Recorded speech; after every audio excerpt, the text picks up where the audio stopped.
ESL presents ESL Challenger League in partnership with Intel, Acer Predator, DHL,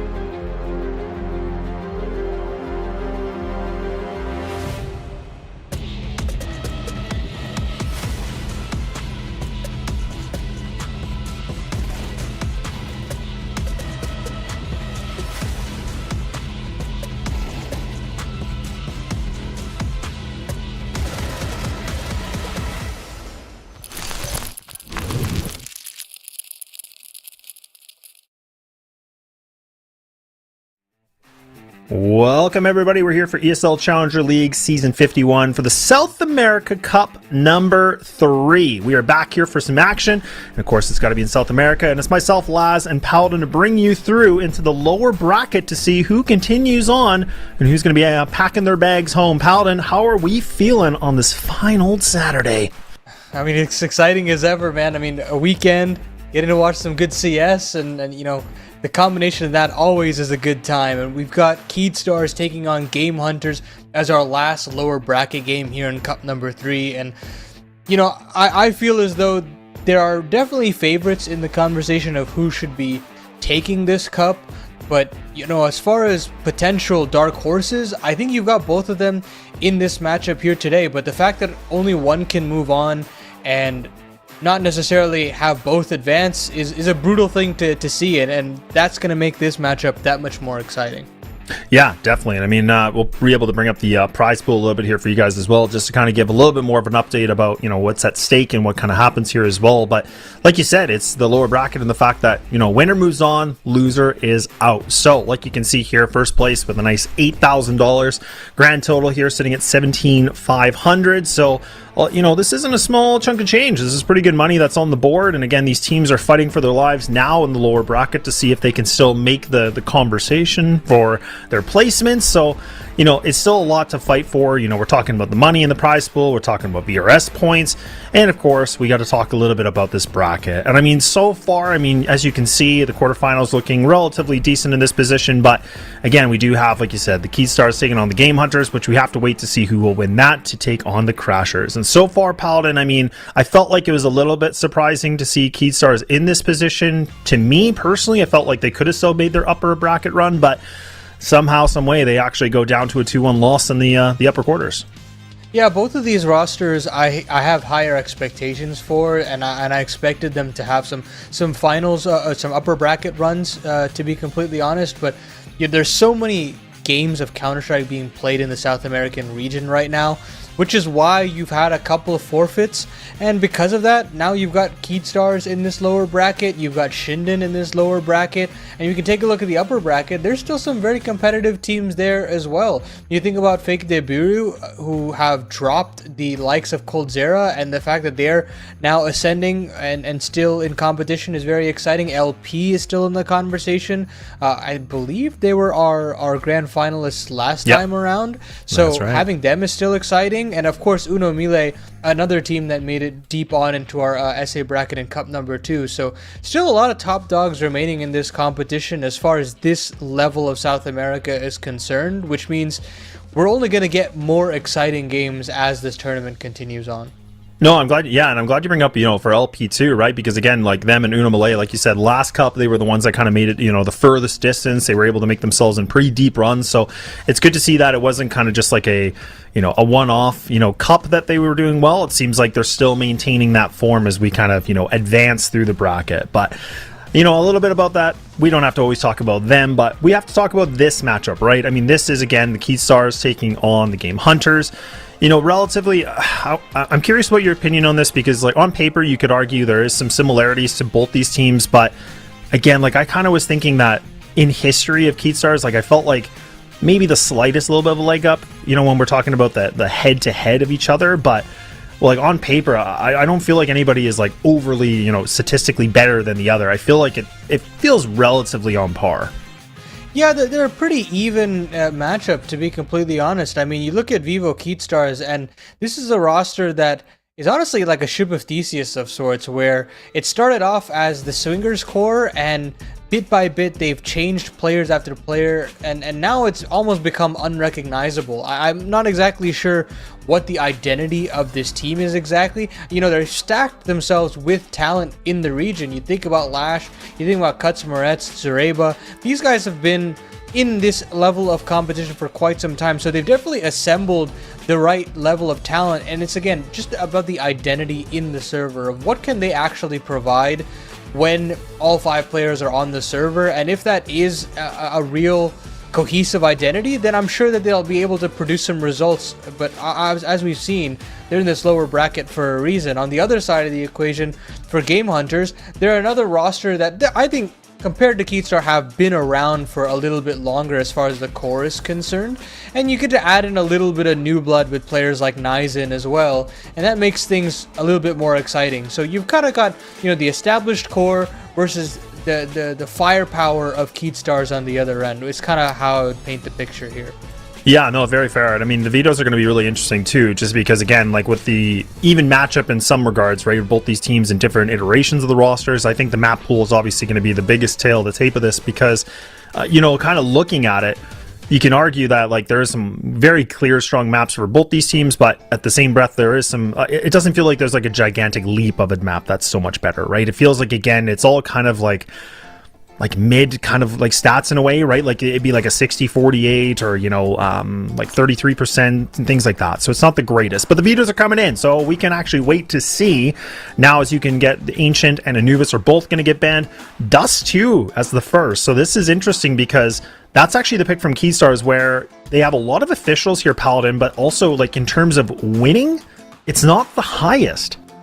Listen, before we even get to that, I am shocked that Keatstars have banned out Ancient off the first rip. They don't play Anubis and they don't play Inferno either. Game Hunters themselves actually take out Anubis from the equation, and Inferno was there as a potential punish pick, and I don't think Game Hunters really back themselves as far as their own Inferno goes. So they get Keatstars to essentially get every pick of the litter that they wanted in that matchup. They don't have to play into any of their weaknesses, and because of that, Game Hunters now have a leg up, I would say, regardless of the statistical issues that Keatstars have on Dust 2 with a 48% win rate. They've got a lot of repetitions on it, and I think on a map like Dust 2, you know, your playbook isn't necessarily going to be the most in-depth. What matters most is how efficiently you can execute on those limited plays in the playbook, and obviously playing it as much as you can 27 times in the last 3 months is certainly going to help. Yeah, it definitely is, but it looks like we already have Game Hunters of, you know, kind of going for a little bit of a fast track onto mid here, so they actually want to push down this and see if they can get some good information. They realize, look, no one's home, so now let's reposition. Let's just take a little bit of a move, a little bit of a stride, and now they're going to be ready onto Catwalk. You can see the Keatstars are getting actually caught a little bit here inside the smoke, but that Molotov is going to be perfect. It's going to be able to push back some of these CTs. It's going to allow some repositioning here, get that bomb down immediately, but now, again, this is a question of the 4-on-4, and you have Game Hunters with a little bit of time. They have a PC utility too. They don't have the kit, but man, if they're going to be able to land shots like that, that might be able to be enough. They're starting to win the gun battles, and all of a sudden now, we have Cuts and now Lash. They're the last two players. They have to do something big, and that is definitely going to help. And now the defuse attempts coming through, but not today, and Keatstars find the opening round. I like the little lurk there from Cuts Moretz. I mean, he's stuck there on mid. He does let a lot of players through, and he's a little late in terms of actually getting to the scene of the crime. Nearly dies in the process, but luckily playing that headshot angle very well, making his body a difficult target to hit. And once he lands the first, it's just too difficult for some of these players scaling onto the A bomb site to spin around and get that proper communication to find the trade, and Cuts does just enough there to get it over the line, and Keatstars get off on the right foot, exactly what they're kind of looking for here. And there will be a force buy on the other end from Game Hunters, but right now Keatstars will be very happy with how this starts, and Cuts has gotten himself a red carpet rolled out onto this B bomb site. Well, look at how fast too. You can see the rotates are already coming through, and that's just one player just creating a lot of, you know, distraction. And how quickly we see, for Game Hunters, my apologies, they kind of just jump on it right away, trying to reposition. You still have now all three players in the A site. So getting a little bit squished onto this. So we have, Keatstar sitting in a really good spot here. All 5 players alive, haven't taken a single point of damage yet. And they're not even going to stay in the site. They realize, you know what? Let's go for a hunt. Let's go for a nice big old run here and see what we can be able to find. And now ABR has to find activation, but no, he gets deactivated instead and leaves it all just down to BNC now. Can't imagine he's long for this world. Does find himself that 1 kill, but look, that's not even going to matter. And for Keatstars, they got some blood in the water here, man. They're feeling it, and they're just hungry to get the duels. And that's not a bad way to see this, considering that we saw Game Hunters put a lot of investment in that previous round. Yeah, they'll be very happy with that anti-force buy. You lose your Mac 10, but you keep all the rifles alive, all 4 of them. And I think that'll make things a lot easier moving forward. We have a little bit of a tech pause. We'll get that one sorted out very shortly. But the fact of the matter here is that Keatstars have basically the dream start they could ask for here, Laz. And they don't really show any signs of stopping, at least as far as round 3 is concerned.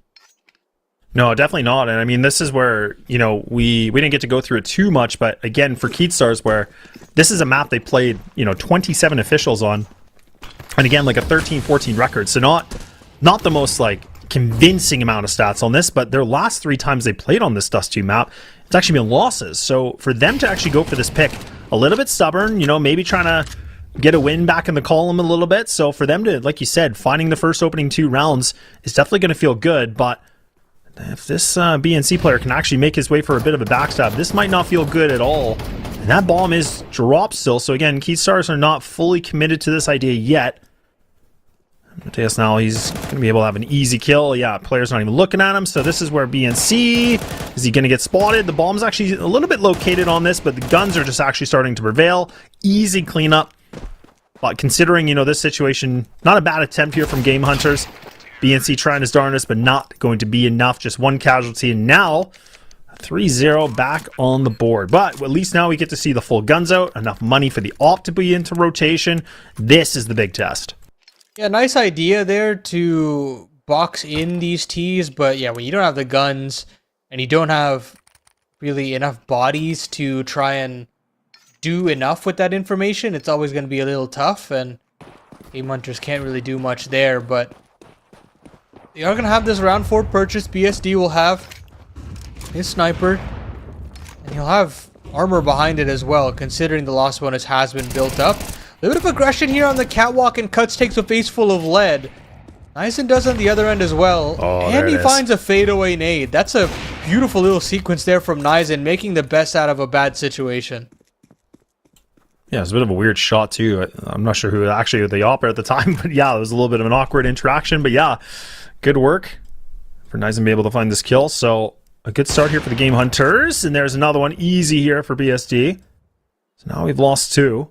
Another player looking like he might kind of commit to it. A pop flash, and still BSD now finds himself a secondary kill. So you can already see Keatstars have unfortunately kind of hit a little bit of a wall in this one, Paladin. They get a little bit stunted, and now it's a 2-on-5. The op's still alive, but I mean, this is a question too. Do you just keep your op in the rotation? Do you just kind of, maybe save this? You don't really want to contest war considering you have no real estate. It's kind of looking like it. Yeah, you can post up and play for exits here if you're Keatstars. Feels a little overzealous in terms of how they wanted to approach the long side of things, re-challenging that AWP. Of course, they're expecting for the flash to hit and to push back that opper, but the flash is just not well placed enough, and of course superior positioning from BSD to basically be playing like a semi-anti angle there. But now Keatstars will finally be stifled in this best of 3 so far. It felt like it had free reign on basically everything, and now they'll have to go back to the drawing board. It's going to have to be a little bit more complex in terms of how they want to go about their defaults, because long protocols for the Game Hunters at least look serviceable to start things out. Yeah, and like you said, it's interesting too, considering how fast, Keatstars were looking really good, but again, as soon as they get tested with the full, a full buy round, it really was lackluster, right? I mean, they weren't able to make anything work. It looked like they just, couldn't even figure out what to do in that round. So Another big test for them. A little bit of a warning shot here from Lash to be able to see if he can be able to find a pick. Not going to happen. So BSD, though, posted up close here with ABR. So you have the 1B, you have the double anchor mid. It's a bit of the 1-2-2 setup here from the CT side. And then Keatstars, again, just really slowing it down. These guys are not really moving too much. Kind of waiting to see if there's any, ultra aggression, which we saw in the opening pistol from Game Hunters. So they're kind of keeping their options open for the time being. But I also wonder, could they be a little bit shook? Could they be a little bit worried? Did that really get in their heads? I mean, it's early to say. I mean, that's maybe a bit of a leap of an analysis, but it does kind of make you wonder. Because we're hitting that minute mark now, and they have not really done anything to get any sort of, map control at all. Yeah, they really wanted to hope that they could find a kill off the boost and basically play off of wherever that pick came from, but it never came through, and because of that, now they're taking mid control at the 50-second mark, and they've got up Cat, which is really nice. So that smoke Cat side will be fading. If you want a little bit of a Cat fake, you can into the mid to B, but there is a rotation from Nizen. So either way, Game Hunters have a pretty solid defense here, regardless of where Keatstars want to go into, and it is going to be that mid to B split. They've got to get out of these doors somehow, and they're not even going to bother. They're just going to leave one player here at Lash and send the rest in through to B.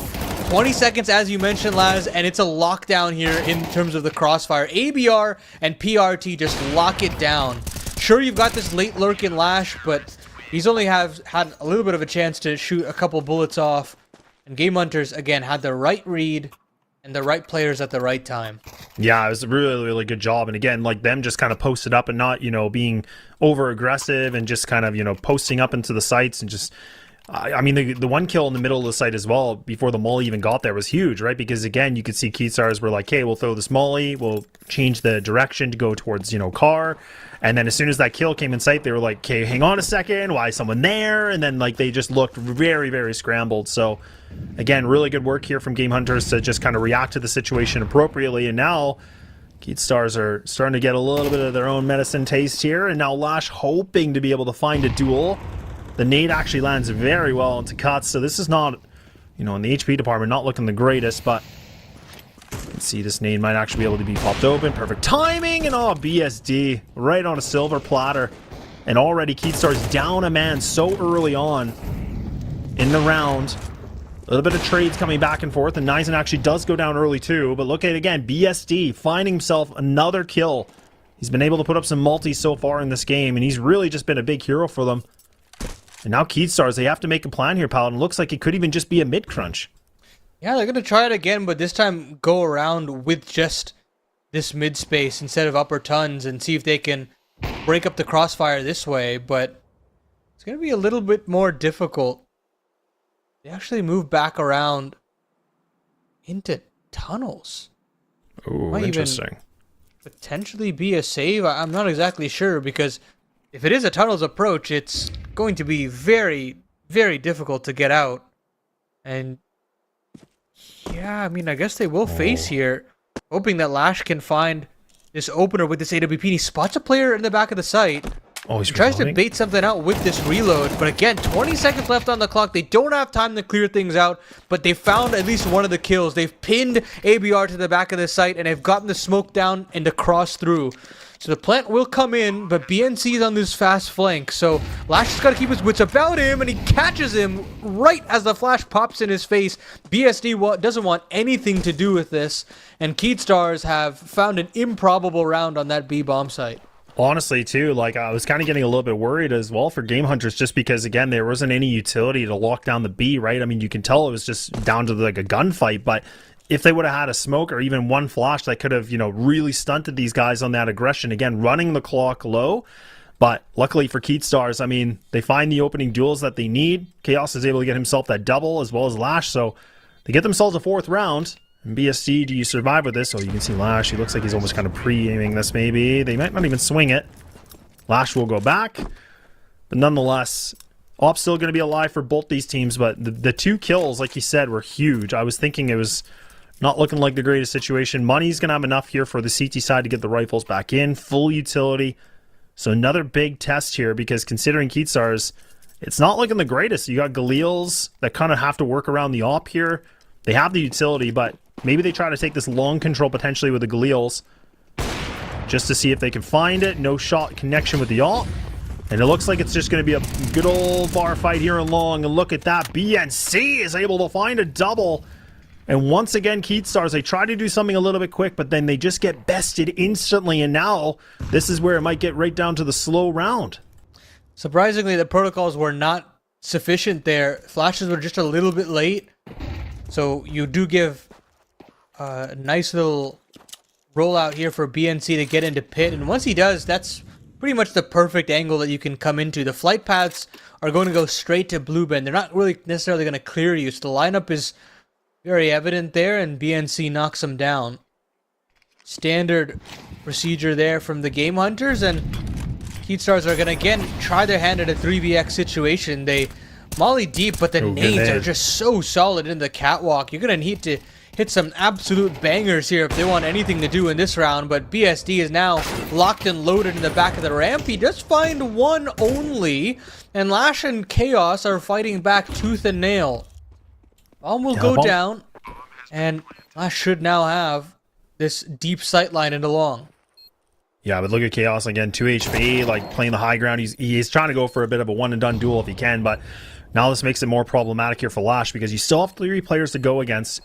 All of them grouped up together, so he's going to have to hit the perfect timing of shots, and that's a miss. That's not going to feel good, and now going to get overwhelmed here with the rifles. And, I mean, even if he was going to be able to find that kill, surely it was not a good situation, but it's good situations over here for Game Hunters, and, man, their utility work has been really phenomenal in the sense of just getting some good nade damage, just kind of slowing things down as much as they can. And even that reaction for the retake, I felt like there was a lot of good composure, and you talked about protocols. I felt like they were in place. Yeah, absolutely. I mean, it doesn't feel like they're losing map control and not getting anything in that process. Like, they are getting at least damage on the fadeaways. Like, when they realize that they have cat lost, they're still finding ways to recuperate it. And as you saw there, proper trading, proper spacing in terms of getting back that A bomb site and neutralizing this Lash AWP. You're going to have a little bit of a hero setup here. Glass cannon on that AWP. They go charging up the middle. Nizen really wanted to tussle, but thinks better of it. Bounds all the way back. And gets reboosted onto the boxes.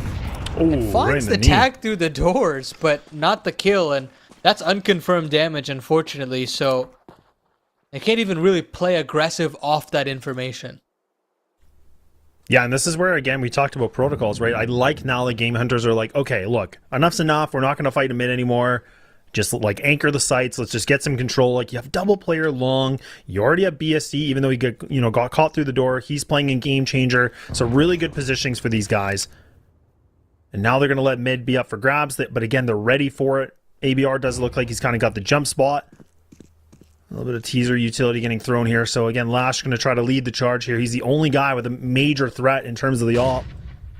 So he's going to have to count his lucky stars to be able to find some kind of a duel in this kind of a situation. These guys are just waiting patiently in mid. They're all clustered together. Warning shots made. The ABR should have easy pickings onto the low-hanging fruit, and there's the triple. This one should be a quick mop-up, and indeed it is. A nice quad for ABR. And again, just maintaining some really good composure, not overreacting to it. They take some damage in middle, and look at how fast that they switch up their defense, and all of a sudden, we're at a tie game. Yeah, and you can definitely feel like Game Hunters are easing their way back into this Dust 2. Took a little bit of time for them to utilize the guns that they've had, but so far, the reads have been mostly on the money. It's just about execution and confirming these rounds being the main name of the game. 3 smokes up into mid, and they dropped in an Xbox smoke, so it's going to be difficult for these nades to really kick open the mid util. Again, they want to go at Nizen, and he's really had a struggle bus to start out this Dust 2, but he'll find us first, and that's going to actually proc the B play straight away. Cuts just goes bounding into the B bomb site and instantly finds the trade. The molly burns out ABR. And this double op setup just gets completely eviscerated off rip. Yeah, this is good though. Again, that molly finally works a little bit better here for Keatstars, as you can see. That's what they wanted, you know, the 2 or 3 rounds ago where they were trying to go for the B pop.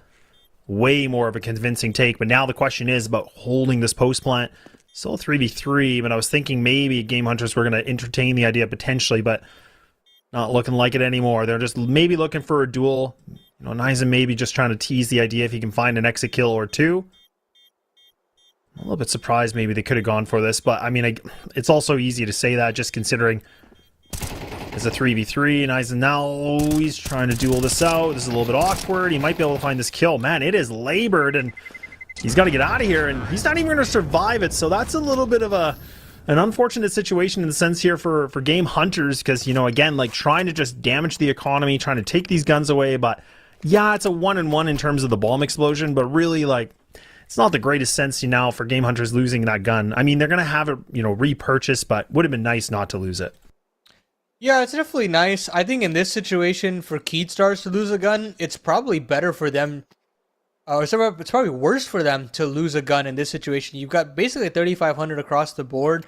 You're going to have a Galil in this equation now that's going to have to be purchased up, which you wouldn't necessarily want, which could have been an AK, you know, and we'll see if that ever comes back to bite Keystars. But I think at the end of the day, Game Hunters will be okay with one gun falling by the wayside this time around. Now, if it keeps happening, that's where things could potentially bleed in. We've got another small little tech pause, and we'll sort that out. But I like the little push and pull that we're getting here to start out this best of 3. Yeah, I agree. Like, I definitely think it's been a really nice, you know, back and forth affair. Like, again, I was really curious just because, you know, the data side of my brain is like, yeah, Keystars, like, not bad on Dust 2, obviously. Like, it's very close to even, but then it's also, like, the fact they've lost, you know, 3 times in a row. They're trying to, you know, get another W if they can, kind of get rid of this, you know, red carpet they got a little bit on the map lately.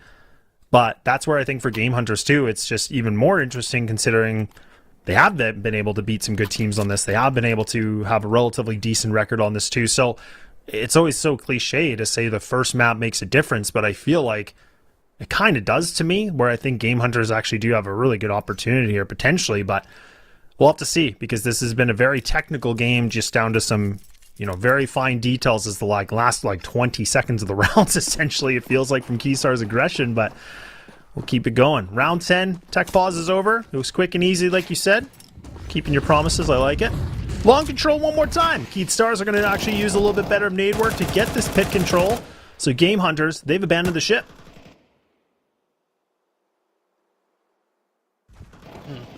I do get the long control for Keystars, and there will be a late door smoke coming through, but there's already up in mid, and Cuts is trying to lurk here. He spotted out Nizin, but he can't complete the kill. And meanwhile, they're still finding damage done on the cross as well. BNC has found 2 on the long cross, and sure, you've pushed some players back now in terms of the utility, but you've already done significant damage to these T's. This 2v4 is going to be a difficult ask. Ooh. Not to mention another nade to the face of Chaos. Only now to come through and make him even more uncomfortable. And now these CTs can scale. You get a player still trained on with this AWP. And it doesn't matter if he can't find any bullets. There's plenty of rifles to constrict the remaining Keystar players, and they've gotten back to a tie game yet again here, Laz. Yeah, right back to a tie game, and it's a good point you bring up too, because again, we've really been getting a lot of kudos here for Keystars, or Game Hunters, sorry, about the sense of their retakes, right? Everything is just, they kind of wait things out. They're not over antsy. They take their time. There's like definitely, you know, really good communication that's coming through. Like you can see the player was jumping out of cat, popping the nade onto ramp. Like there's just a lot of good, you know, timings that we're seeing. And Keystars have looked very uncomfortable in these post plants, which allows Game Hunters, like you said, now to bring things back to a tie game. Ops are still going to be on the presence here for Game Hunters, but Deagle's kind of galore here for the T side, so once again, you kind of put a lot of pressure here for 2 players solely with the AKs to be able to find some kind of an opening. They're going to get this Xbox control, but oh, nice. And I was going to say, do you expect this at all? Nade's getting thrown. He's still going to walk out of this. And Keystars one more time. They're actually just going to take this mid control like they've done a couple times. They're going to try to crunch B. There's 3 players here, so this could be problematic. This could be just awful. Oh, but look at that! The Deagles just make an opening! Oh my goodness, that is going to be a deep cut. And now Keystars, they got themselves a 6th round guaranteed. I mean, the 3-player stack on the B bomb site, with the players spotting in from window, that should be an open and shut case, but Cuts Moretz just eviscerates 2 with that Deagle. And makes it look so damn easy. That's a very, very difficult sequence to execute. You're not going to get that all too often. And sure, you know, you've got BSD clawing some kills back, but the damage is already done. This force buy has somehow worked wonders, and Game Hunters will be very upset with the result that's come from this one. Yeah, no doubt about it. I mean, it's too bad we're probably not going to get the replay for it, but man, oh man, that was like double entry with a Deag like that. Like full sprinting into B, doesn't even care. Man, like you just don't get to see that very often that way, and like damn, that's just that's nuts. But I thought, you know, Game Hunters, like you said, I thought they had a good setup, the triple player B. I was thinking, okay, this is a trap that Keystars are not prepared for. But I mean, look, if you're gonna hit shots like that, like it doesn't matter what setup you got apparently, because they're just gonna, you know, kick down the door. So last round of the first half we go, though, folks. Double ops one more time here for the defense to see what they might be able to find. A good boost attempt. Actually, BSD cancels it right away. Expecting there to be some quick aggression into Valley, but not going to happen. And Keystars have actually, once again, just pumped the brakes, waiting things out, not over Rancy. It's actually right now where Game Hunters, they're the ones that are fighting for real estate. Oh, man, and BNC almost gets this free kill. There it is. All right, he finishes his meal. Wow. So Reba goes down almost instantaneously. Doesn't even see the bullets that hit his skull. But you do have Cuts still firing on all cylinders in terms of his lurks. And Lash has gotten another one here to crack open this map of dust too. And you've still got upper control for Cuts. So a lot of decisions have to be made here for Game Hunters to get at least information as to where things are going on right now. And Nizing has got to be that guy to find the info. And he spotted the bomb, but he's lost his life. So man disadvantage now for the Game Hunters. And they've spotted out this player on long side, potentially to garner a rotation over there. But nobody comes in. And BSD has read this. He wants to move back around to help his teammate in PRT. But the congregations of Ts are now collecting on this B side. And PRT is going to have to really do some heavy lifting here. As BSD does catch the lurk, but he can't nail the shot. And now this should be over. PRT will not be long for this world. Keystars take the lead. We'll take a little bit of a break. And when we come back, that second half.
All right, welcome back. Short break, and again, it's been a back and forth affair here for the first half, and it's the Keystars taking on Game Hunters. In case you missed it, but look, it's still a close game. It's been hard to predict, who's the stronger opponent. It feels like both teams have really just been making this extremely competitive on a map that they both are so proficient on. But it's Laz and Paladin here to bring you through into the second half, and away we get to go. But we'll have to wait and see, Paladin, because any deep thoughts or any deeper connections, or any, even not even deep, it can just be brief thoughts. What are your thoughts here, Paladin?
Yeah, this could be bad, though.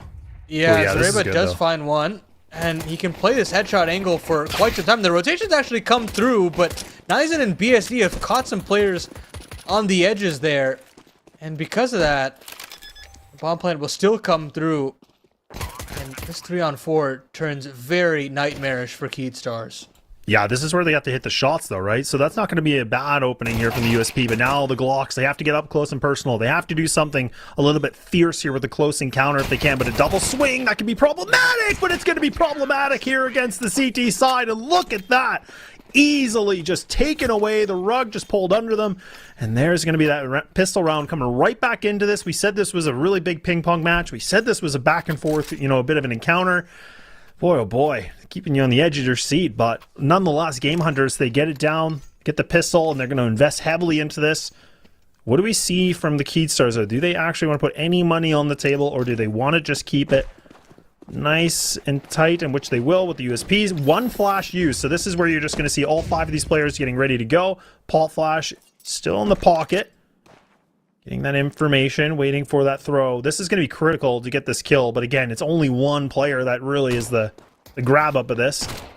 Pistol swing. Oh, it's just a second too late now. And yeah, now they got to make a new game plan here, Paladin. I mean, this is just rolling the dice. You're just honestly hoping to find something. Maybe get a gun or two if you can. But recontesting long. Not looking great.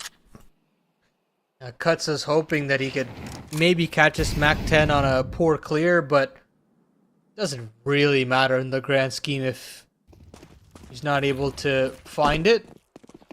Bomb plant comes down on this B bomb site again. Bomb has been planted. And Game Hunter should equalize here pretty comfortably.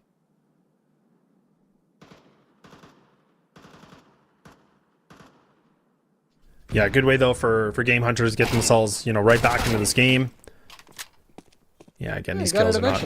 Yeah, they did get the kill eventually. I was thinking, yeah, okay. Fair enough, I guess. Patience a virtue. You can just wait. Good things will come, and okay, a couple more kills than I was thinking, but... that's only going to be a Mac 10, so really, again, nothing too much for Keystars to feel too good about, but this will be interesting going into this next round, just considering we still have the rifles in the rotation here for Game Hunters, and then the money is still available for these guys to get the AK and probably a Galil with full utility. So for Keystars, I'm utmost curious about what they want to do with this, because I thought I saw a player with 5k. Yeah, exactly. And I was kind of wondering, do we see a glass cannon op? I was thinking maybe, but no, they go the better route. Rifles galore, utility, but what do they, like you said, what do they want to do with this? 5 rifles are definitely nice. It's essentially a bonus-esque situation here for the Game Hunters. And for Keystars, you will not have that Lash AWP. Because of that, you gotta get a little creative here. There is this just direct lean over to this B bomb site. Both sides have been very prone to try to crutch, have a crutch up for this B bomb site. But so far, there's some spam, and actually it works out perfectly for Cuts. It feels like every sequence this guy's been doing so far has been working splendidly. 13 kills deep now, looking for even more here in mid. But looks like Keedstars might finally pull back. Meanwhile, Adios is looking to get aggressive here on long side, and also the sight line there.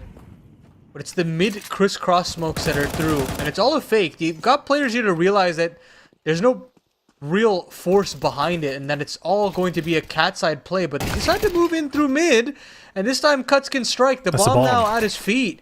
Gonna upgrade over to the AK.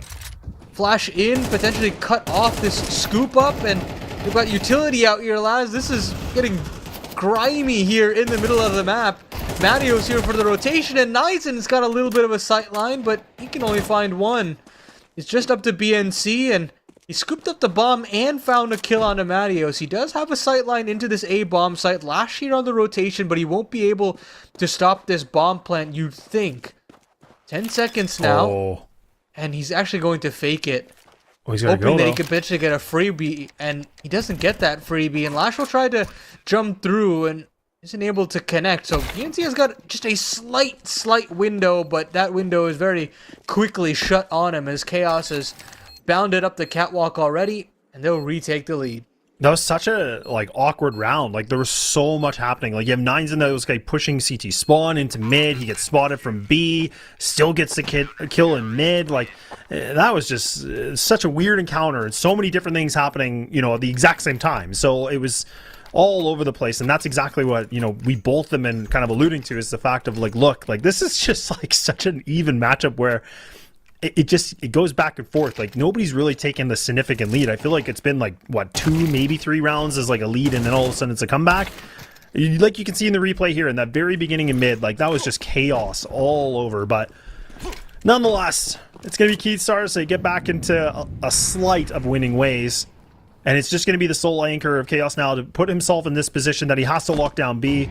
Utility getting thrown. And he only has a smoke remaining onto this. His teammate finally, Zoreba's going to be able to join the party. But it looks like Game Hunters are actually just going to go for the hunt into the site. Nades galore. Now the flash is getting thrown. Blind, but Zoreba able to find himself at least a kill and a half. But it ain't enough. And you can already see the Game Hunters, they've been able to get themselves this plant. And Keedstars, I think they're just going to call it early. They just have no control of this retake at all. At least having a look in, and you know, one well-placed nade onto Nizen would be huge. But Nizen is basically free from all that utility. They aren't able to get this plat player to toss any util there. He doesn't have any. And because of that, they're going to have to back away. They'll have no idea that Nizen was 1 HP this entire time. They'll try to cut off the exits here. The lineup is fantastic for Matteos, so they won't be able to collect any of these guns into the following round. So, probably best case scenario for Keedstars in a losing effort. But at the end of it all, Game Hunters still get themselves their 8th round. And Keedstars will take a timeout to discuss, because this is the chance to potentially run away with the game in either sense. For Game Hunters, they know that they've got the CT economy on the ropes, and for Keedstars, with all the damage that Matteos did, same goes for them on the other end as well. Yeah, it's a really good point you bring up, because again, Matthews getting that, I think it was a quad kill essentially at the end, that entire round with the triple kill in mid like that. Yeah, huge amount of effort for them just to kind of affect the situation here for Game Hunters' economy, and just kind of, like you said, for round 17 can really kind of pave the path a little bit for this game and this first map here to see where this thing could potentially go. But I'm curious what Keystars want to do at this timeout, because I feel like they've kind of been playing relatively the same setups. I mean, they doubled B that one round, didn't work.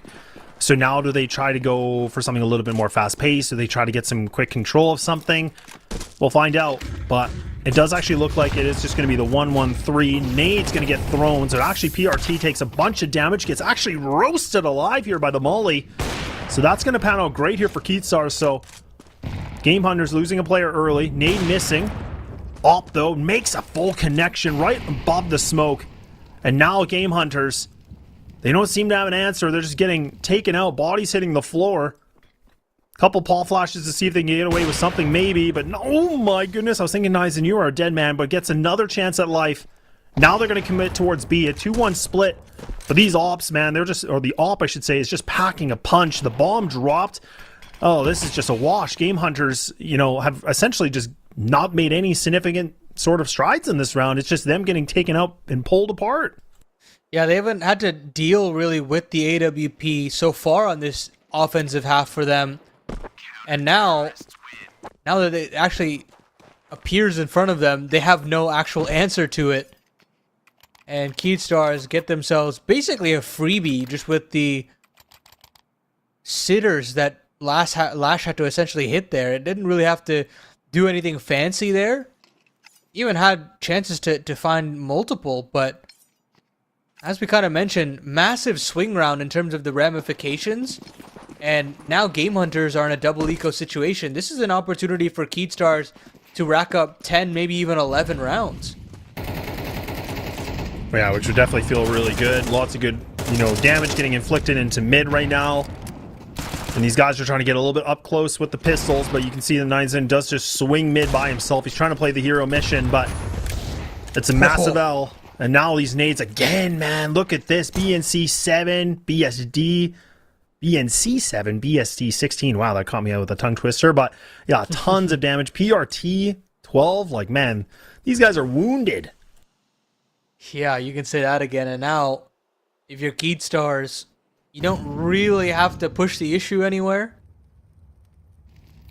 You still have plenty of bodies up. You still got a little bit of utility here to stall things out. And Cuts still wants to play aggressive, as he has been throughout this map of Dust 2. Close, and he is flashed into the angle, and he spots a couple of bodies, but isn't able to connect the shots necessarily, and decides to fall away. He's always got this safety net in Lash, but Lash has now got to do a whole lot more work now that Cuts has gone down. Oh, no. And he can't find anything. These Deagles are singing no matter the HP. Oh, my and God. Another dink has been found onto Matios. Matios can't find any of the heads on the other side of the equation. But BSD finally goes down, and that should be the end of it. Sure, Rifle's been scooped up, but they're running out of time here, and the flank is in from Chaos. 96 HP still to ABR's name, but how do you get the bomb down? He's, first of all, got to scoop it up, and he finally does. Takes a little bit of chip damage, and can finally plant the digits. You've got a reroute in here from Matios. And now the trades can come through. Matios should be able to bait his teammate, and they should be able to trade in to ABR. But the lineup is there for ABR. A little bit of a bait and switch there, dropping the pistol. Still trying to figure out where Chaos is. And he's switched back over to the other side of the boxes, but he continues to encroach upon it. But ABR comes up with the clutch. 1 on 2 in total, and we stay equal at 9 apiece. Yeah, okay, look, and I really hope the replay, I don't know if we'll get it or not, but look, like, it's that whole round, considering all those guys were, like, again, below, like, 20 HP, except for, like, maybe one of them, and I hate pinpointing, I don't want to do it, but I'm going to do it, is the fact that the op misses 2 critical shots, and then his teammate with the rifle, he just gets erased from that whole conversation. So, I mean, honestly, the pistol's just landing the best shots, taking the opportunity that the fact that the op missed double time. Man, oh man, that's, again, we always talk about the role of an opper. Like, that first kill, if he would have been able to find it, that honestly would have allowed them some breathing room. But as soon as he missed the first, those guys were able to get into Gandalf, they were able to push themselves deep onto short, and then they were really, really close encounters, and you just saw how fast they were, like, sinking on the CT side, and then they get around that really should have never been theirs on paper. And you were just talking about Keatstars, you know, theoretically in the position to find 11. Well, that kind of caused a little bit of ruckus, and now we're right back to a 9-9. But then again, another one of those swing round situations where these rounds have been close. You've got very ugly buys across the board. BSD on a scout, a couple of FAMASes, and straight away ABR has taken a bullet to the face. No kill, though, from Cuts going aggressive here on long side, and because of that, we still stay locked in at a 5-on-5. Cat control, though, established here for the Game Hunters, so they'll be happy to have this early on and can already start to apply some pressure on this defense, who continue to run out of utility pretty quickly.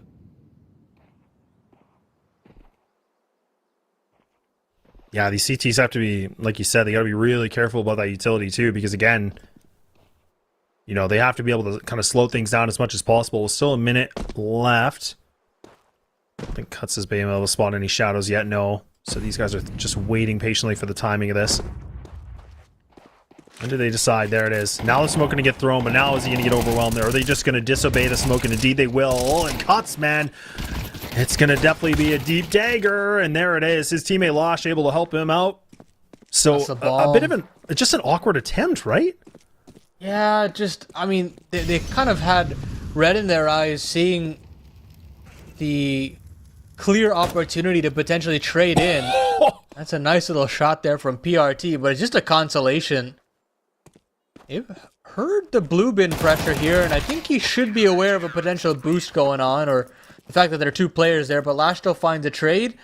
And for Keydstars, I feel like they've, again, at every turn in these big swing rounds, I feel like they've been getting free round conversions just off the back of some poor game management from the Game Hunters. Yeah, it's like it feels like Game Hunters always have themselves in a position that they could do something pretty cool, and then, like you said, they kind of got, you know, they saw red and they're like, yeah, let's just triple swing long, and I don't know, yeah, just again some really weird, questionable decisions at times, and now they're gonna try to do it one more time. They're just gonna go through the molly, not gonna have just enough time to go for this duel, but look, they've been able to push the CTs back. And now the defense is putting a lot of members here towards this A site. You already have, I think that's going to be Cuts. He's going to be in mid, and they're going to just run through smokes. They don't even care that the smokes are there to exist. But now, Zareba, you're going to have to hit these shots, brother, because that's just going to get messy. But who cares when you can find a double kill with the HE? So Keydstars, it's a messy and a bit of an ugly round. But look, a round is a round at the end of the day. Yeah, it took some time for Keydstars, but they locked in the round that they were looking for, and now winning that force buy or anti-force buy now gets them one step closer to map point. This should be that 12th round. Not a single penny invested in here for, actually, $200 invested in by BNC with that one singular flashbang. And instantly a nade to the face of BSD.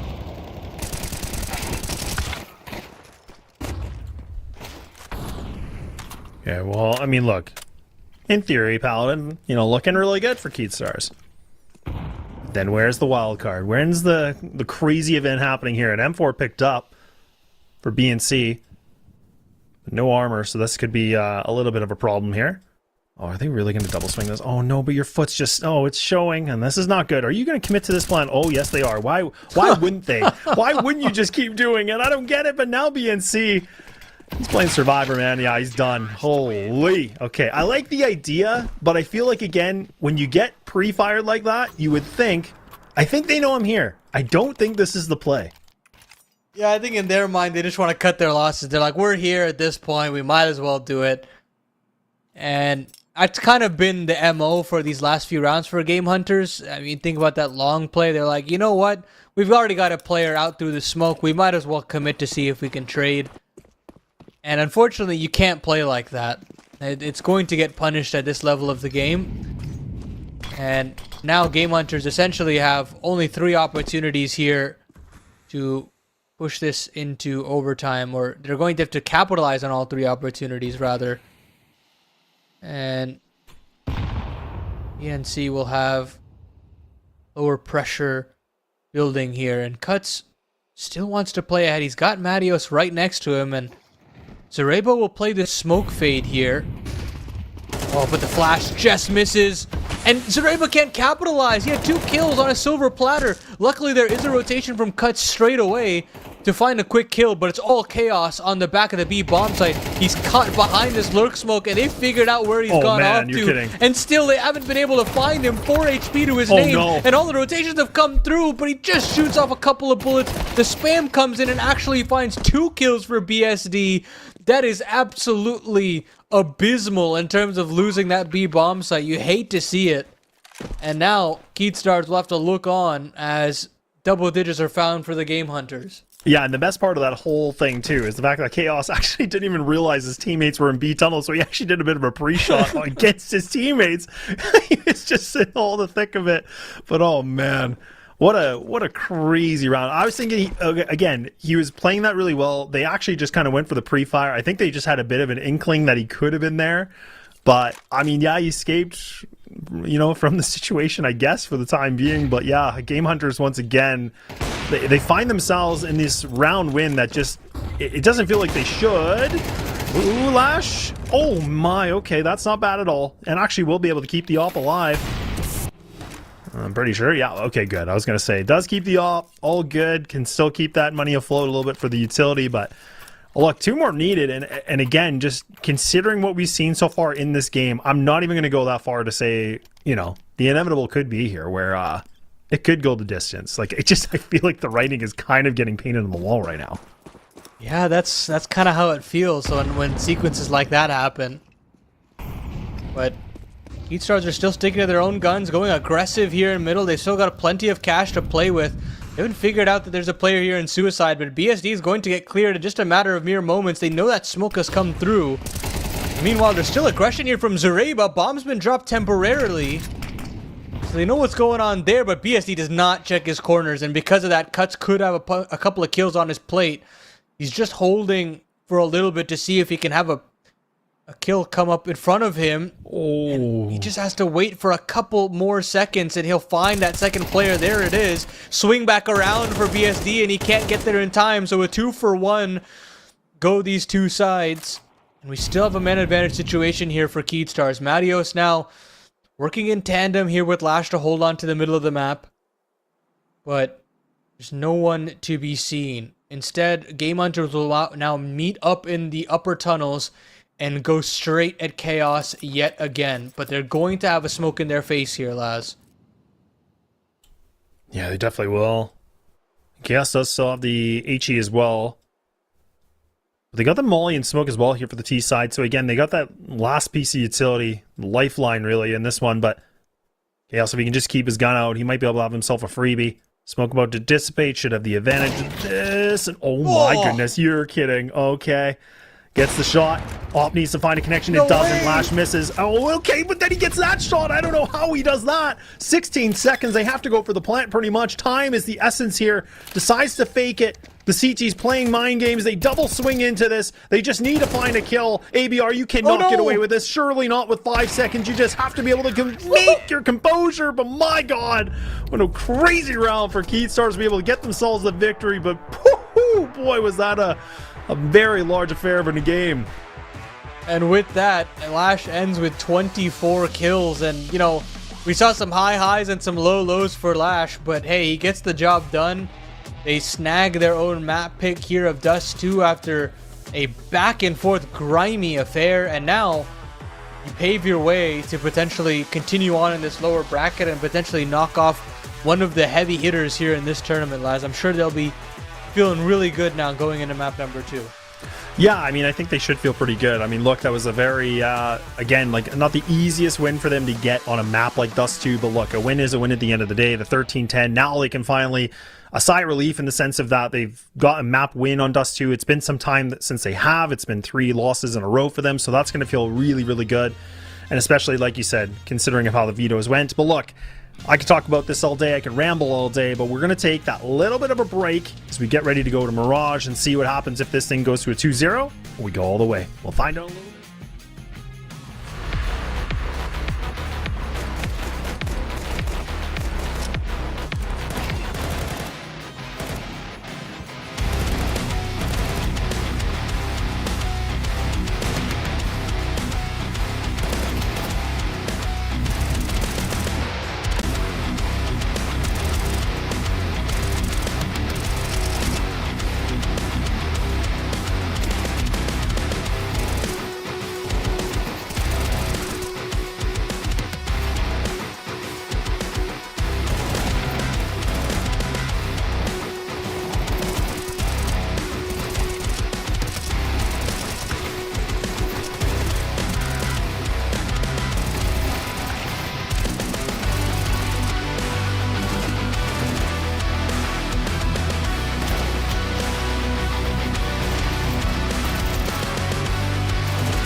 All right, welcome back, everybody. In case you missed it and you're sleeping under a rock, we're here for ESL Challenger League Season 51 and South America Cup number 3. We finished the first map on Dust 2, a 13-10 affair.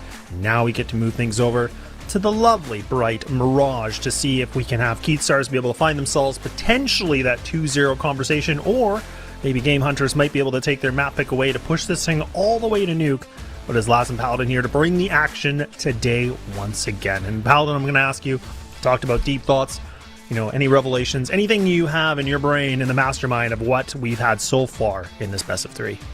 Yeah, I mean, you got to commend Game Hunters for keeping it competitive in terms of Dust 2, in terms of how they wanted to approach things. But the fact of the matter is players like Cuts, players like Lash were there on the day and had some incredibly Herculean moments to actually get it over the line. And now we sit in a Mirage where you can have, again, those big individual maps to take things over and potentially get it in your favor. This could have been an Inferno punish pick, this could have been an Anubis punish pick, and instead we've gone into Mirage instead.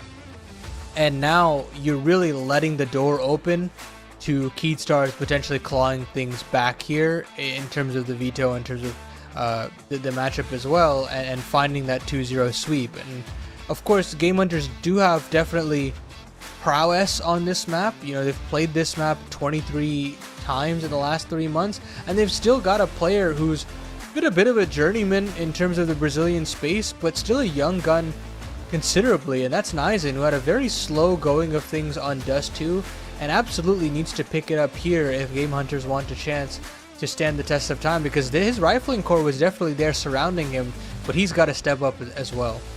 Yeah, it's kind of interesting, right? Because we were really putting him as like the player like highlight, essentially, as you can see with his decent stats. But again, it felt like, again, for the first map, it was very lackluster from him. It wasn't really the performance that you're kind of expecting. It's, you know, BSD, that's, you know, finding really big kills with the AWP. You're having, you know, like BNC being able to lock it down essentially with the rifling core. So that's where it's really good to see in terms of the other players are stepping up. But now maybe things will be a little bit different. This might be a different affair in the sense that they're on their map pick. This is a little bit more of the comfort potentially playing a Mirage.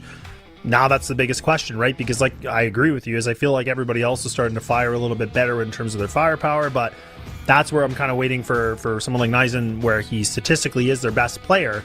Maybe this is the playground he wants to be in now. Yeah, absolutely. I mean, that's kind of the expectations for this entire Game Hunters roster, is that hopefully now that you're playing on your own turf and you've got basically everything that you could ask for in terms of repetition and having played this map as much as you have, there is no excuse for Game Hunters to push this to 3 maps.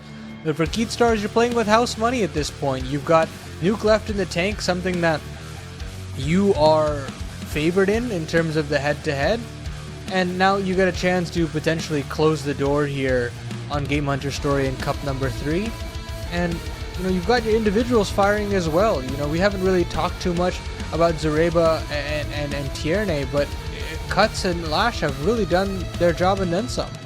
Yeah, they really have. Like I think you were saying, like, if I'm not mistaken, Lash I think finished it off with like 24, if I'm not mistaken. But both those guys well over 20 kills. So that's where, do we still see that kind of performance? Because I felt like Cuts was definitely a player that I felt like in terms of like MVP status, I felt like he was in a big conversation. Even that mid play when he was able to get the flank, that was massive. But we'll see now. He's trying to make some plays into Palace. He's going to be aggressive, and ABR goes for a swing, and it's a little bit of a duel. But look, it's actually him that takes more of the damage, and Cuts is able to escape with his life still and full HP intact. The nade's getting thrown here, and they're going to be able to block off to jungle. Nizen actually does find the timing into window, so this actually kind of messes up the defense a little bit. But Mateos, he does find the one and done, and now Cuts. Oh my goodness, how does he get away with a running kill like that? I thought he was a dead man, no question, but all of a sudden now, things get a little bit more interesting in this 3v2.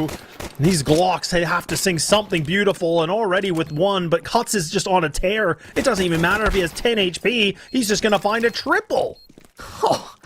Cuts, man, just the absolute hero of this series so far, and is continuing to just deal out so many insane kills. And this time ends with the triple.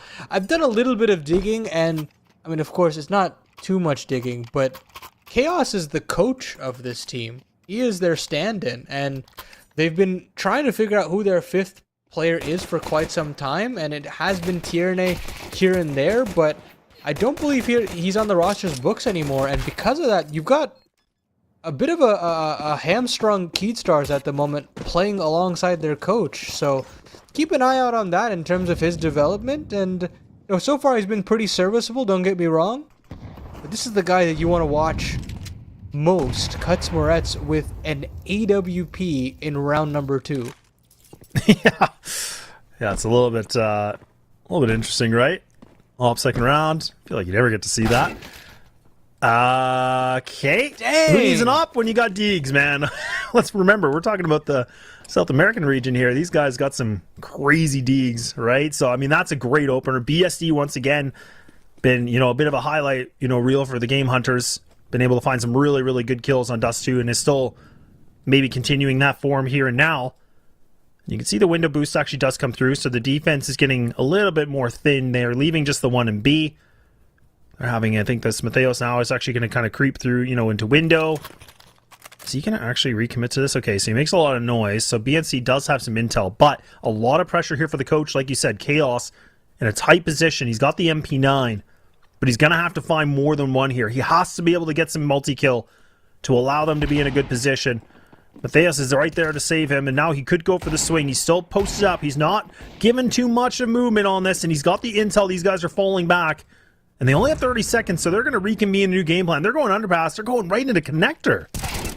Yeah, because they've got B and C all the way in CT spawn, but there's flanks on flanks here with Zareba now tunneled into the A main position and should have a chance to potentially stop this bomb plant, but they're planting safe, and so ABR will be able, while he does go down, you still have BSD getting the bomb down. That's massive in terms of the scope here in this round. They've scooped up a gun for BNC, but he isn't able to find anything. It's all up to the young gun and Isaac. We highlighted him as him being the player to watch, but he can't find the headshots this time around.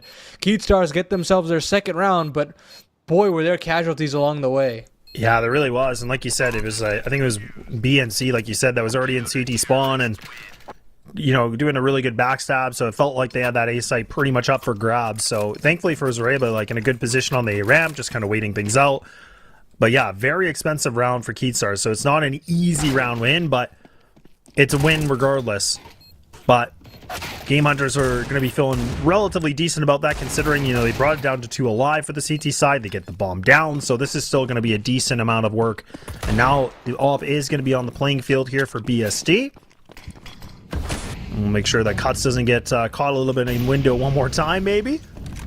He's got the nades ready, throws the deep molly. BSD waiting for it. Oh man, I was going to say, if you just shoot, you got a free kill, brother. But he decides not to. I was thinking, no way. Not again.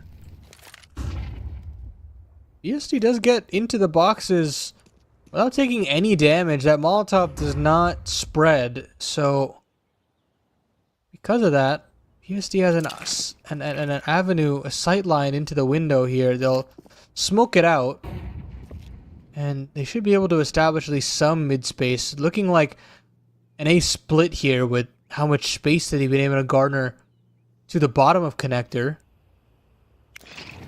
BSD, though, still searching for an entry to make things easier on this approach. Spam is good on the Chaos there. He goes down to 30 HP and finally does go down straight through the wall bangs from ABR. Now Zareba has got to come up big here alongside Cuts on the con side, but his lurk is festering here. This AWP has a chance at wreaking some havoc, but Cuts is still doing damage. Finally, he goes down, but ABR and BSD are both noted. They know exactly where these two players are, and they've got to find a way to get this bomb down, and they can't. BSD has got to look so many different places, and ABR has now got to do it all on his own. 20 seconds to scoop up the bomb and break up this crossfire, and that is just an impossible task. 3-0 go Keatstars. Yeah, this is really good work from Keatstars. Again, like I think the biggest conversation that we, kept emphasizing on is about protocols, right? We were saying there was a lot of good plays from the Game Hunters on their CT side, but now I'm starting to see that Keatstars are looking a lot better on their CT side on this map, right? We see Cuts is in these positions that You think it's like a one and done kill maybe, but somehow he keeps himself alive. So that's been the biggest, key of success for these guys, is that they've really just done a good job of like burning time, getting these rotates through, and allowing them some more breathing room to get the retakes done, and making things a little bit more uncomfortable. But we'll see if things can get uncomfortable in mid. It's a double stack here from the T side. Pop open to the smoke. ABR going to abandon this plan. And Game Hunters putting a lot of reliance on him. He's the sole rifle on the T side. Deagle's going to be right behind him on the tail, but Eisen actually has been able to get himself some decent control under underpass, so slowly and surely they're fighting for some relatively mid control into this. But do they want to like swarm into connector? Do they want to try to go through window? This could be dangerous. Oh my goodness, how does he not spot him? But now he's made a noise cue. And now he's just going to back out silently, so this is kind of more of a guessing game right now for Game Hunters. Nade up for Zareba, though, seeing if he can get a little bit of info. The sound cues have finally gone off, though. They know they're at bottom con. So the crunch has got to be in, but ABR's Hero AK does fire off. Cuts now has got to come up big, and he's run out of bullets, but he still finds a kill on the fadeaway. Somehow, Cuts still stays standing. But now, Game Hunters have kind of lost the plot. You've got a player in window. They're going to try to split into this B bomb site, but Cuts has been able to get a reload off, and he's able to get into some safe haven on the back of Van. A rotation comes through in the form of Chaos as well. 20 seconds left on the clock, though, and they've got to up the tempo at a certain point here. They've got to find these anchors somehow and dig them out. But bodies have been spotted. The lineup is there. Sure, PRT finds one, but Chaos is finding damage regardless. Bomb will go down. Rotation cut off, but Lash drive-by 5-7 finds Nizen. It's just ABR in the clutch. 26 HP to his name. It doesn't matter. Lash nails the shot, and Keystars go up 4-0 to continue this clean sheet. Oh man, again, like this is the same kind of tale in some sense, right? Like where Game Hunters are not really getting these rounds, but man, oh man, they're making them close encounters, right? I mean, this is down to like a few times where we've seen Keystars with 2 alive, maybe even 1 alive, so the duels are still going well back and forth, but it's just, Game Hunters can't seem to find enough kills to get the job done, to getting the round win, so that's the most important part, obviously, but it is very, very close. So, I mean, this 4-0, yes, it's a very good note here for Keystars fans, but I mean, if you're a fan of Game Hunters, I mean, this is where it's been that close of an encounter that I think all it's going to take is them to just get the round win, and then that's maybe when we see the momentum potentially shift. But look, nothing really shifted here because that nade is going to catch really nicely. Oh my god, you're kidding! How does he land a shot like that? BNC had him dead to rights, and again, Keystars, they just shine bright. Man, these mid sequences are being walked like tight ropes all around here by Keystars. And they still have themselves a 5-on-3. How none of those players in that sequence go down, I couldn't tell you. Rotation comes in for Cuts down a con to see if he can deal with these window players. But PRT does find a sick kill there. ABR tries to work out the palace and does get spotted on the way back. Spam is good to chunk him down, but Lash has missed a very key shot. It puts a lot of pressure on Zareba, but he does still find one, and they figured out where PRT has gone off. He only had 9 HP to begin with. So Keystars, again, man, it's not pretty in terms of how they're closing out these rounds, but the money is still fantastic. They're still keeping this clean sheet alive. And at the end of the day, lads, that's what it's all about. Yeah, that is what it's all about. And again, I think that was way more of a convincing round in the sense for Keystars too, because again, that's where I was saying where Game Hunters were doing such a good job making it very close. They just couldn't really, the mid-late round, they couldn't just, get across the finish line. They couldn't be able to find the winning factor, but Keystars seem to be just having the winning factor. They're in the tea leaves. Everything's just pointing for them to just, frag out. And now Cuts once again finds another way to open the duels. And the M4 can't seem to find more than one. So maybe now Game Hunters have been able to hunt themselves this first round unless somebody here on the CT side can do something to stop it. But Chaos now, the coach, tasked here massively with a 1-on-3. And he's been able to find the 2. And there's still plenty of time to wait out this thing here. Palm Plant's going to go through. Chaos doesn't have to make a peep. BSD has to kind of make a bit of a guess. There's so many different options of where the CT could come from. And Chaos expects it. He expects there to be a big swing. And my goodness, and he gets away with it. So who cares? The coach is going to be able to come up massively for Keystars. A coach, a manager, comes out on top here. 6-0 go Keystars. I mean, it's not even the flashiest 1-on-3 you've ever seen, but he's a manager. He connects the dots so smartly there. The rotation is just very efficient. And Keystars can really do no wrong at this point. Wow, it just, again, it feels like the stars are aligned, right? I mean, nothing can go wrong for them. Like you said, you know, the coach, manager, doesn't matter. This guy frags. This guy can just win clutches, and what a way to get it, too. Like, you talk about the momentum, you talk about the mental here for Game Hunters. This has got to feel so frustrating, considering this is their map pick. Let's not forget, this is where they've been a pretty dominant team on this map, but they are getting bested right now. Their T side has just been lackluster, to say at least, and that nade for Nizen, look at, he gets caught. He is stuck in the mud. He can't move at all. He is just drowning deep into the thick swampy waters, and now you can see the T's. They finally get themselves in this site, but it's a full retake scenario. Keystars still kind of banking on the idea there might be a B lurk, and now everybody's starting to join the party. You have a player that's running through T-spawn. You have everybody else is kind of weighing things out. Plant finally comes through, but now Game Hunters, they have to find some duels quick. They have to be able to find an engagement. Oh, they have lost a player on the A main ramp, though, and that's pretty big. BSD now caught in the molly, takes quite a bit of damage, but PRT's holding on to CT spawn as much as possible. That makes things a little bit more doable. The nade comes in. BSD now goes down. A player lurking in main has been caught by Cuts. And Lash comes out through CT. A 5-on-5 retake of the A bomb site. They've got plenty of cash, which means they've got plenty of kits. And 7-0 go Keystars. They sincerely are just looking like a team possessed.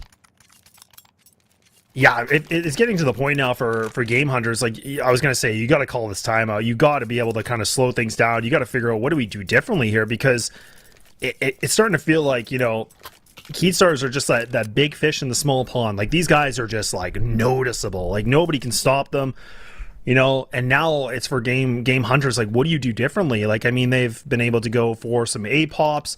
Doesn't work. They try this mid-aggression. Doesn't work. Everything in the playbook is starting to get, you know, erased and kind of eradicated. So now, I mean, it feels like it just, everything's lining up perfectly for the Keystars, but I would like to see maybe even more of that mid-aggression. I feel like they've been relatively successful in that, but they just have to be able to find a way to, you know, find the right, you know, connection onto one of these players, because it feels like their timings are just like a second or two late. Yeah, I definitely think that A play, for them to get the bomb down, took just a little bit too long. That's why you saw that jungle smoke was faded and allowed for players to scale up onto triple side as soon as possible. And there are avenues, and you know, you can't discount the individual success that these Keystar players are having, but there are avenues for them to have these moments because of small mistakes like that. So have to tighten up just a little bit here once they're getting into these bomb sites. If you're Keystars, and now looking to get onto a bomb site yet again here in round number 8. Smoke up into the window, and Nizen and ABR looking for some sort of aggression to punish that has been here plenty of times in the middle of the map. There'll be a deep smoke here on Catwalk, but they're going to play ahead of that here. Mattios, a little bit of flash in his face. And the spam from Cuts is good, but he can't get away for free. Nizen is very quick to answer back, but Lash straight through the smoke. Chaos does go down in the meantime, and so does Zareba. A little bit of an unruly spray, and surely this should be a conversion. They know exactly where Lash has gone off to, but he's cut it down to a 1-on-2 here, Laz.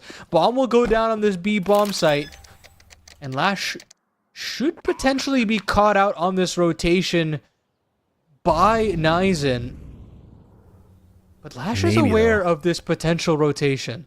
Yeah, I was thinking the exact same thing. I'm like, look, like, even for Nizen, like, he's actually posted up. Okay. Oh, there's been a noise. That should be it. That should be it. Yeah, there we go. I mean, he was looking from the ticket position, right? So I was thinking, okay, if his back's turned and Lash gets the perfect timing, like he can win a one-on-one duel, then making it one more of a one-on-one situation. But look, Game Hunters finally can get themselves on the board. I mean, it's going to feel pretty good considering like a lot of these rounds, like I said, have been close, but they just haven't been able to figure out how to get into the winning factor. But that could maybe be a start they need. And even with that, you can see the money situation just crumbles quickly here for the CT side. Lash does have the op out, and then Cut's keeping the M4. So, I mean, this is two of your best players so far today that are going to just keep the tables hot if they can. But they have to do a lot more heavy lifting in this one. Lash being a little bit more aggressive, and my goodness, look at that. Flick of the wrist, takes down BSD. Trying to get a little bit more hungry, trying to see what he can get away with. Theos does actually go down quick and easily. A swing through, and PRT now has been able to save the day. So that's been one of the rifles removed for Keystars. That's huge there from PRT. Massive couple of trades there, and gives a lot of space over to the Game Hunters. Guns can be scooped up here. Chaos makes it in through the window safely. There was a small little bit of a timing. ABR now trying to get out of A main and go back in to join the rest of his team. Zareba is right around the corner. Isn't close enough to hear that sound cue though, and will not extend in, and because of that, this gamble here on this A bomb site will not come to fruition, and Game Hunters should have themselves another round on the board. Zareba should be able to go and collect another one of those guns, and they'll essentially try to just run it back in the next one. Yeah, it was just fair. Just try to get this gun in mid, like you said. Then that way you can keep the op, you keep double rifle. And then you, worst case scenario, you just kind of, you know, work around with Deegs or some light pistols. Who cares? It doesn't matter. But I mean, at least you can have like 3 strong guns. But ABR, I'm wondering how much he wants to really extend this. But just kind of making sure nobody's too close. But yeah, not a bad way for Game Hunters to get themselves back, well, relatively getting back into this game, finding 2 rounds in a row. Reba's right underneath here. This is very, very interesting. Oh, I can't imagine any of these players are going to swing this. There's just no reason to. Terrorists win. Okay. Just kidding. Everybody's going to stay still. Everybody's going to stay put. So 2-7 now. And yeah, the money's not the greatest here for both Cuts and Matheos, but look, like you just 5-7 up, deagle up, who cares? Work around with those guns. Or switch things over.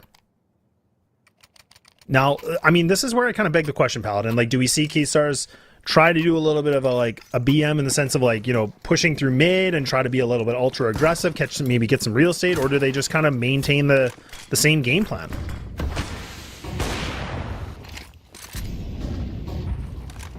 There still is plenty of a buy here from the Keystars because of that, but it's just going to be a B rush straight up into the MP9 of Chaos, and he's got to come up massive. He does find one, but they've already gotten out of the window, and because of that, the trades are effective here from the Game Hunter, so they're just slowly clawing this one back with the double nade. I was going to say double nade kill, but Matios finds one, and Zareba to actually chime in alongside him, and we're back on 2-on-3 in terms of the post plant here for this T side.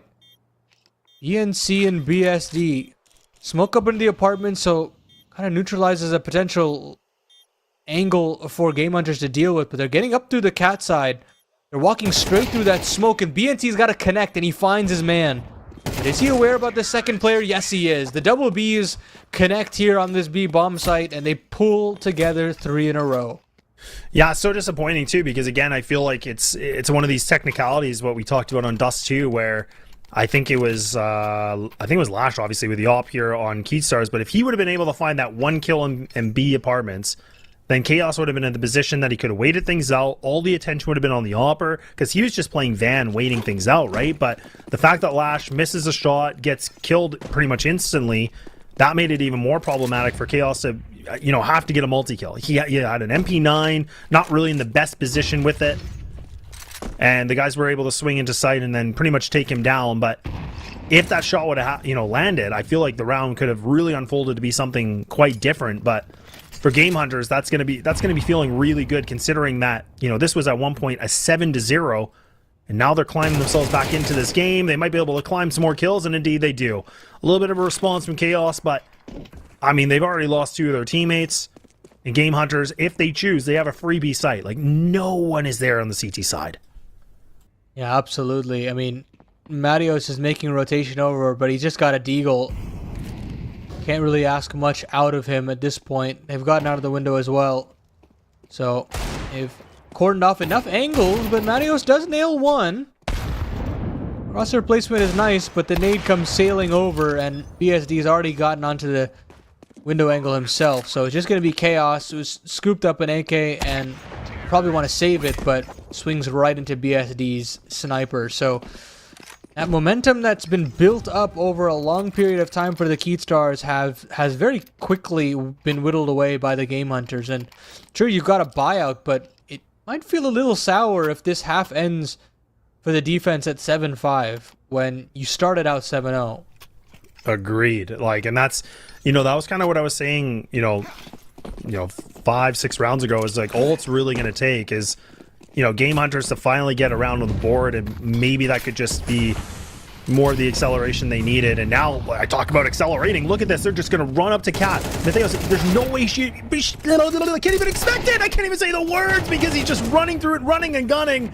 My God, they just take this Cat control. And look at how fast and furious they want to go for this, and they're just going to get this bomb down instantly, and everybody hits the floor. The CTs have no response at all. BSD is just putting himself on demon mode, and now it's all just down to Zareba. Has to come up with a 1-on-3 to keeping this, you know, winning streak a little bit alive. Otherwise, Game Hunters are going to be able to have themselves a 5th round. The clutch attempt is here. There's no saving at all for this one. Zareba just has to find the perfect timing, and everybody's just waiting for him. The barrel's being spotted, and BSE once again finds himself the triple, 11-9, and that's going to be 5 rounds in a row. That's built up for Game Hunters. Let's take a break and see what happens for the second.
back. We're ready to go for the second half, and we're not waiting at all. We're going straight into it, and right now, Keystars were able to get themselves a 7-5, but they lost their composure, losing 5 in a row, and now Game Hunters on an opportunity to bring things back here, potentially, Paladin. We'll find out. Yeah, absolutely. Starts off with BSD getting aggressive in a palace, but Nizen also going aggressive off of Cat, gets punished straight away. The Bob is coming solo up through apartments, and PRT is the only player on this B bomb site. This is really worrying because if PRT gets any bit of a sound cue, it's over, but luckily they actually figure out where he is almost instantaneously. BNC and BSD have put together a couple of solid clutches in this game so far. With the bomb going down and Cat control established, this is going to be quite the difficult post plant for them. And now it's just BNC. USP out in hand, but no kit, no armor either. Just a couple of Glock shots will do it, but it's the USP from Lash to continue back the winning ways of Keystars. It took them 5 rounds, but they're right back in it. Yeah, I mean, that's the thing that's, kind of crazy about this whole thing, right? Is that, it was a 7-0 for people that weren't here before. Keystars were sitting themselves at a 7-0, and then Game Hunters just came back and won 5 in a row. But like you said, thankfully now Keystars get themselves a round back in. That's going to feel a little bit better considering the little bit of a stumble they had on that late part of the first half.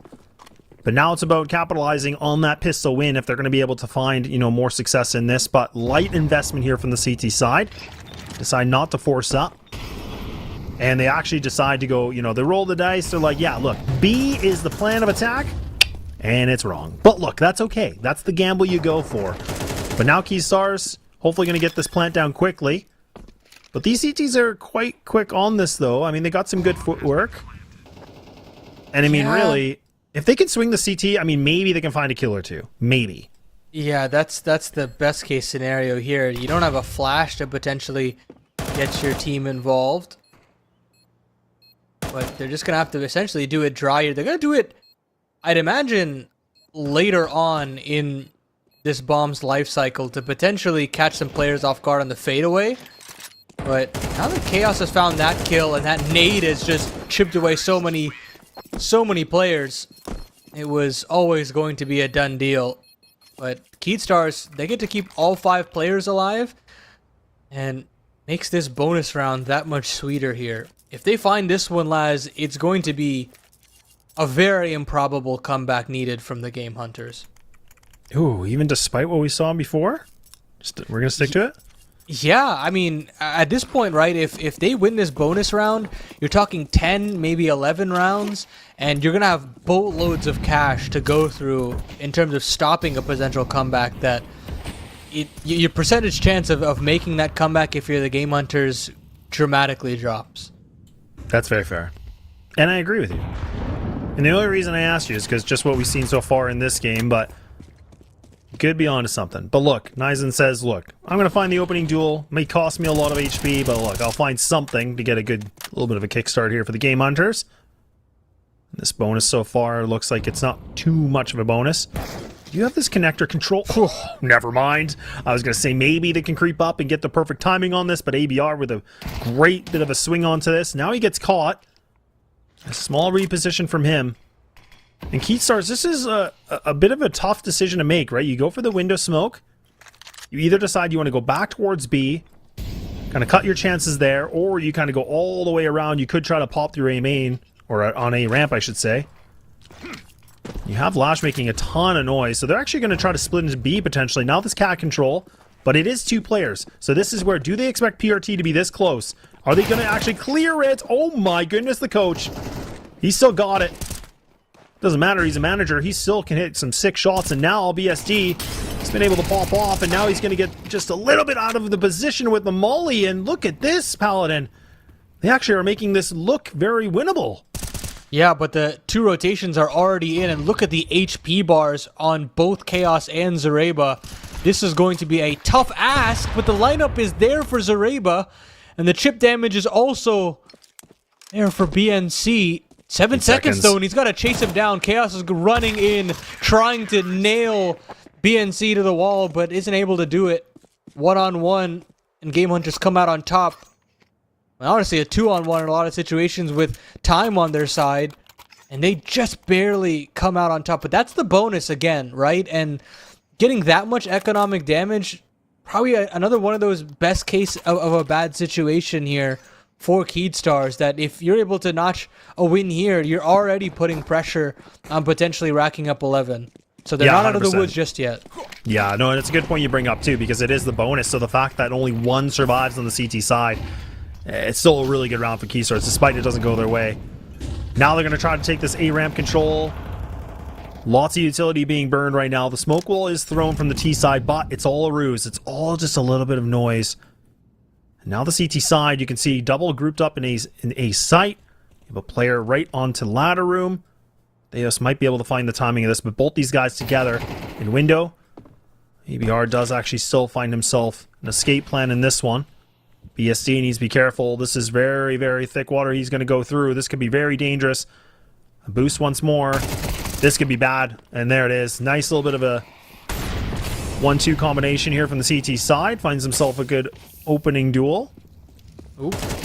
Damage against them. And there it is. Nice. And now starting to find himself some better form. Sitting at 13 kills. Tied here with BSD. And more importantly, a 5-on-3 for the Game Hunters. Cuts is going to try to waltz out of A main. He's spotted the Shadow player, but can't necessarily find the kill. And now he's got to essentially walk away. 30 seconds left on the clock. It looks like Keydstars just want to save these guns into the round following. And I don't think that's really a bad call. It's a real awkward situation. I mean, in terms of the call there, it's an execution into mid control, and once they get that mid control, they don't really do anything with it. They try to boost a player up into the window, and unfortunately for Keydstars, they don't realize that there's already player on A. So as soon as they see that there's a nobody outside on that part of the map, they can already take back a lot of mid control. So they go back in a window, they get a player into ladder as well, and as soon as that happens, I mean, they're already at the scene of the crime straight away. There is no surprises for them in terms of the mid round. So Keydstars have to go right back to a very awkward sequence that they punished Matios in, and now have an opportunity to get right back into the thick of things. Now we're game on. All of that percentage nonsense is out the window, Laz, because they've got guns, they've got money, and they've got Keydstars on the ropes.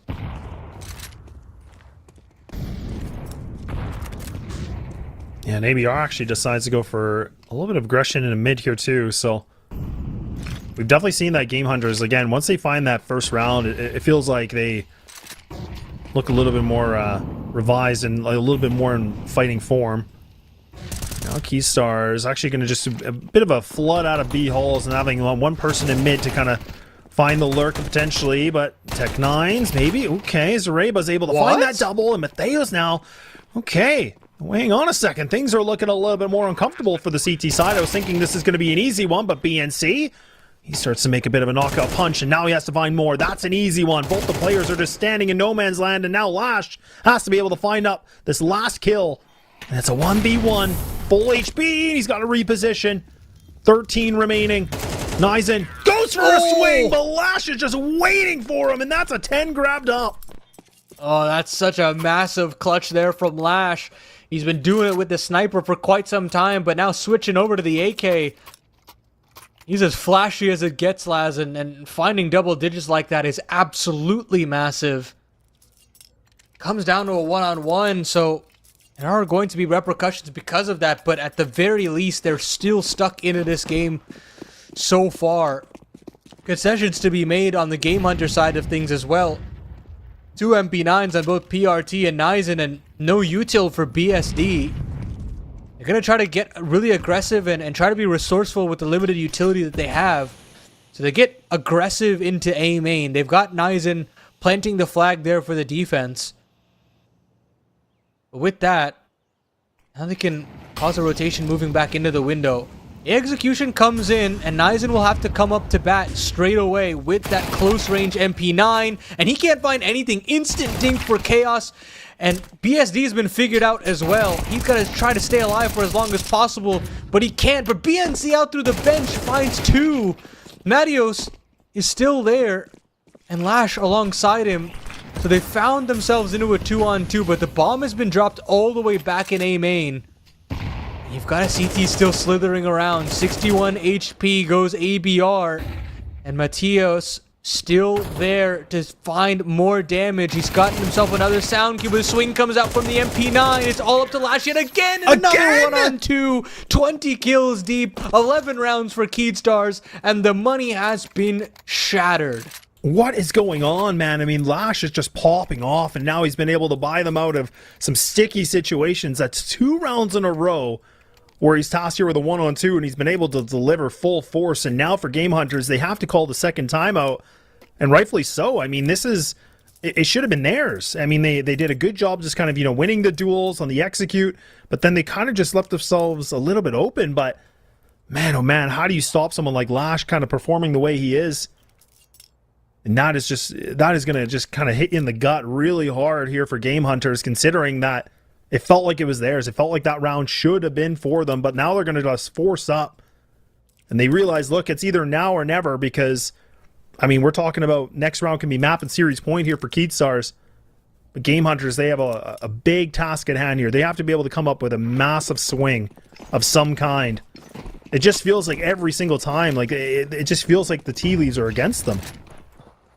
Cards are stacked against these guys every time. Absolutely, and a lot of those tea leaves are being found out by Lash himself, but he goes down very early here. This force buy is for everything, and it's a 4-player stack on the B bomb site. They were all spotted, and now they're moving back over to A. But Keedstars are calling their bluff by walking up catwalk themselves. And that all is coming off of false information from ABR. PRT is still here for the rotation, though. And is still able to cut down one. Mateos, there's just no way he clears this. He tries to get his gun out in time, but it's gonna have to be a 2-on-5 post plant here on the B bomb site. It's gonna be a real difficult one to piece together, and they are getting boxed in so quickly right now. Yeah, but how do you decide what kind of fight you want to go for, right? I mean, this is where Zarebas kind of posts up wide and does get that duel, but now it's all down to him. 1-on-4, everybody just has to swing at the same time, and then they do. So the coordination's there. They don't let this one slip. No defuse kit doesn't matter. They're still going to have some time for the defuse and getting these guns picked up. So that's a really good round for Game Hunters. I mean, I was thinking it looked a little bit bleak before, right? Like you said, they had a stack at B, then they kind of just walk away towards A.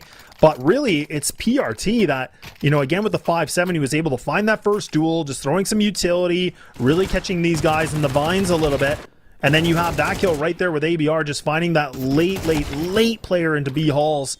Some really good timing from Game Hunters. And now, I think for Keedstars, again, this is going to be a bit of a wash round, just unless we see something magical with cuts with the Deeg. And that could just give a little bit of breathing room here for Game Hunters to find something. That nade is going to just land nicely against them, but another one too. This is just worse and worse for the situation of Keedstars. Nizen now could go for the big swing if he chooses. Pop flash is getting thrown. And there we go. This mop-up is going to be done quickly, I would imagine, here, Paladin. Absolutely. Lash has done some very nice things on this map and in this series, but a Glock and a 1-on-5 is a step too far even for him. Buy now comes through, but it's not going to be pretty in terms of depth of utility. But they've got the guns, and that's what they've been looking for regardless. On the side of Game Hunters, they've got enough cash to outlast the rest of this game, really, in terms of regulation. But it's fast. It's really fast out the A main, and they want to go straight at BNC, and they've caught the CTs out in transition. BNC's got to find multiple, and he can't. The smokes finally come through, and ABR also gets traded out. They're trying to take CT control as quickly as possible, but they can't. Molotov defensively from Nizen, but ABR has gone down straight through the smoke. The spam is solid. They're trying to get this bomb down, but they haven't figured out where these CTs have gone off to. They're going to plant out for Conside instead. And that's perfect. It circumvents Nizen and PRT, but now both of them have actually given up their position. Nade up onto Chaos. They're going to try to continue to slink their way in, but they've dug their heels in a jungle and palace. These are fantastic positions to hold on to this A bomb site. And it's just PRT now, just caught between two different spots, and he knows where they are, but he can't do anything about it. Match point found for Keystars as soon as they get the guns back out. Yeah, and again, it just takes Lash to be able to find himself a triple kill, and these guys just get right back into fighting for him in ways, right? Because it felt like, again, Game Hunters had themselves a really good setup, considering they did a lot of utility damage.